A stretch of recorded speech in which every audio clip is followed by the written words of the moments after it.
terms. What is happening surrounding testnet v3?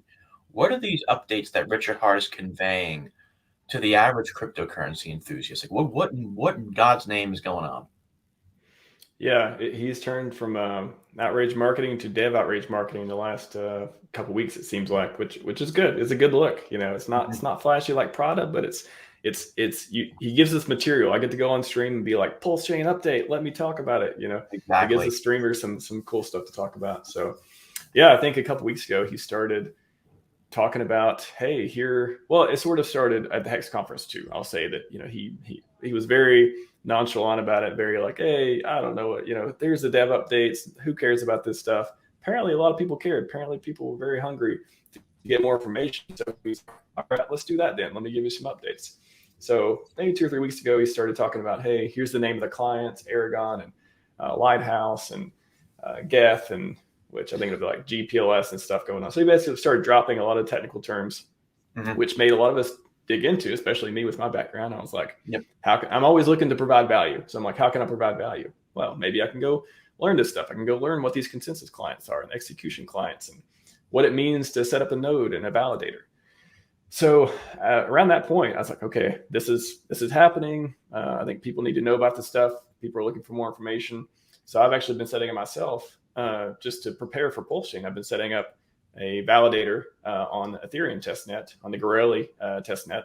That's awesome. Just to practice and you know, because it's a fork, right? So all the clients, what he means when we're forking the clients and we have all these clients ready, he's just taking the code from the Ethereum and he's making it work for PulseChain. You know, he's changing the configuration, changing you know, whatever variables, whatever needs to happen in order to make it work for PulseChain instead of like ETH 2.0. So a lot of the things he's been saying, a lot of the clients, a lot of the you know, screenshots he's been showing of syncing on the back end, as well as the UI updates. And you know, I think they forked Beacon Chain and the .in on the end of it. That is one of the Beacon Explorers, the block Explorers that we have too. So he's been showing all the screenshots. And the latest from RH was, I think all the clients are code complete and config, or at least most of them. So are we just syncing? Are we just waiting for a launch at this point? It certainly seems like we're just waiting for all the nodes that RH is going to be, or you know, the dev team is going to be running for testnet to finish syncing. Everything else seems complete. So I don't know if that's days. I don't know if it's weeks. I tend to, you know, if you look at what RH said about the launching PulseChain, the number he pulled out of his butt, if you watch the Hex Cadets rewind video, which is excellent, he said the first thing he said was 6 months, and then now we're at month 22. So whatever he says, do you times it by 4? Do you do like a 4 to? Is it? He said, I think the last interview he said 1 to 3 weeks. So is it like 4 to 12 weeks before testnet?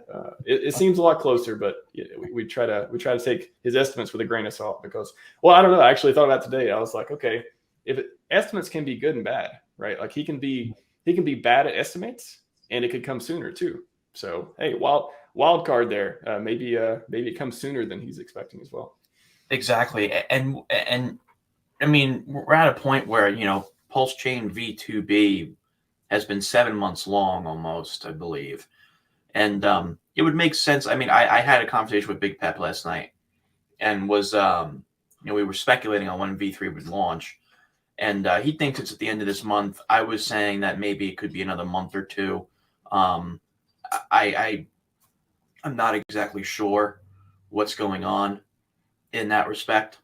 So, you know, I did want to ask you though, like these clients like Lighthouse, Prism, Aragon, like, and there's one other one that I'm missing.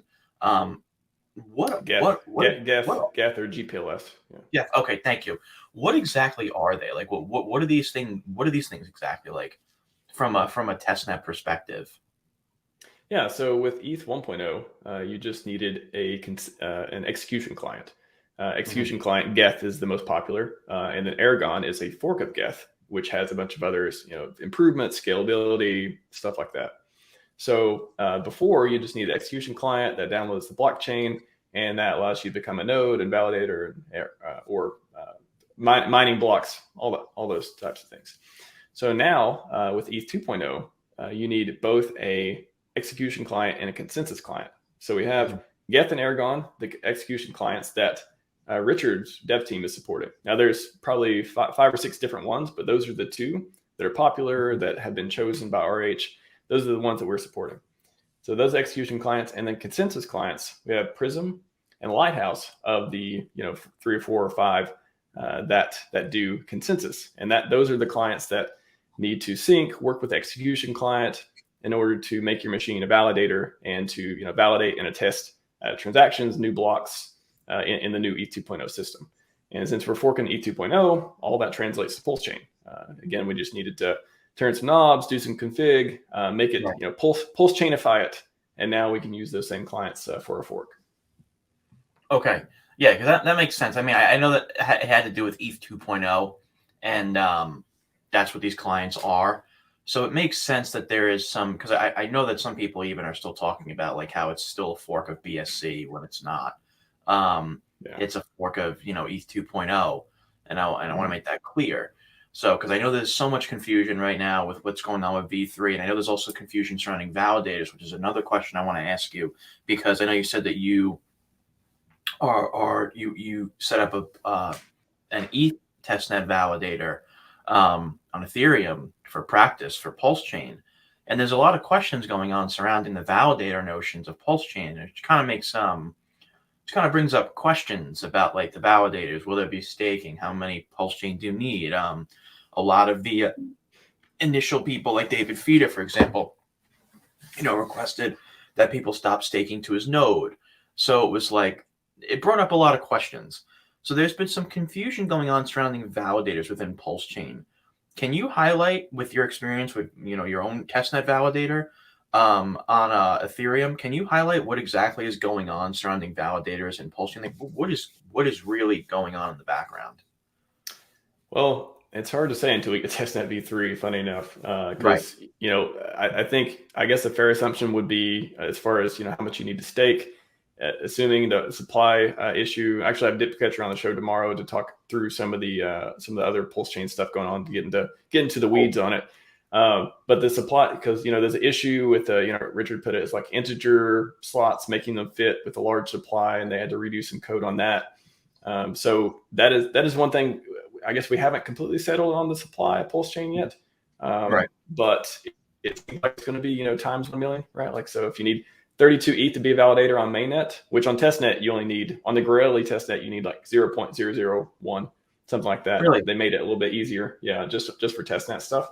But it's a whole, that's a whole mess too. Grailly is like, you got to go to Discord and request some stuff and then be approved, and it's this whole like dance as well.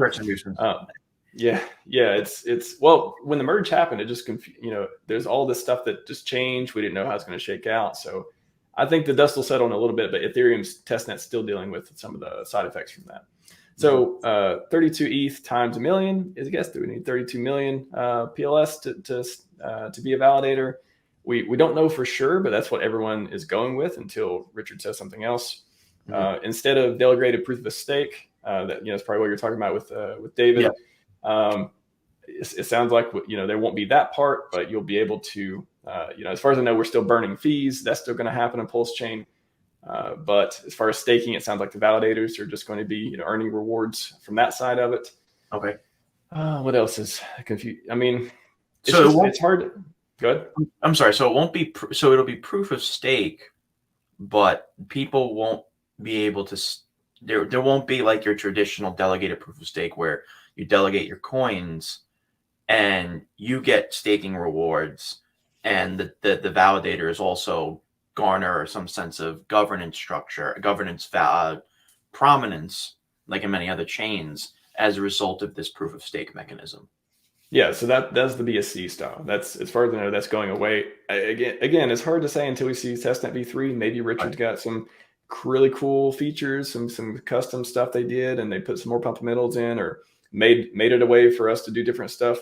I'm not sure, but as far as that particular thing that was a testnet v2b thing with BSC fork, and that's, I don't think that'll be there in testnet v3.